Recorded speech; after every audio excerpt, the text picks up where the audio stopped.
سلام به رفقای خوب سرزمین جاذبه ها. تا حالا شده فقط 3 روز وقت داشته باشی ولی دلت بخواد بزنی به دل طبیعت؟ اگه آره، این ویدیو دقیقا برای توه. توی 3 روز میتونی یه سفر عالی به شمال بری. فقط قبلش باید بدونی چطوری برنامه‌ریزی کنی. قبل از شروع سابسکرایب کن که آخر ویدیو یادت نره. بزن بریم. خب اول از همه باید بدونی کجا میخوای بری. اگه آرامش و دریا میخوای، رامسر، چالوس یا حتی بابلسر گزینه‌های خوبی هستن. اگه عاشق جنگل و مهی، ماسال، قلعه رودخان و ییلاقات اطراف رودبار فوق‌العاده است.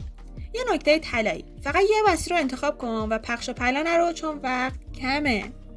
راستی تو جاده مواظب خودت و دوستات باش و حتما کمربند ایمنیت رو ببند و اگه در طول مسیر خسته شدی بزن کنار و استراحت کن، یه چای بنوش و دوباره ادامه مسیر. اینجوری میتونی سفر 3 روزت رو تبدیل به یه خاطره خوب کنی. 3 روز وقت داری، پس دنبال اقامتگاه‌های بومگردی یا سویت‌های ساده باش. بهتره از قبل جایی که میخوای بمونی رو بسته به نیازها و علاقت رزرو کنی که وقتی رسیدی با خستگی راه نیفتی دنبال سویت یا اقامتگاه. تو سایت‌های رزرو ایرانی میتونی با قیمت خیلی خوب جای تمیز و امن پیدا کنی. اگه اهل کمپینگی میتونی شب رو تو دل طبیعت یا کنار دریا بمونی. غذا، وای غذاهای شمال، به به. صبحونه با نون داغ و پنیر محلی. نهار یه میرزا قاسمی یا کباب ترش کنار رودخونه. یادت نره حتما از بازارهای محلی خرید کنی که پر از خوراکی‌های خوشمزه است. برای شام هم میتونی ماهی کباب شده نوش جان کنی.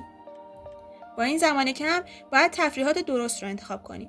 قدم زدن تو دل جنگل، غروب لب دریا، دوچرخه سواری یا قایق سواری و حتما یه شب دور آتیش با صدای موج یا تو دل جنگل.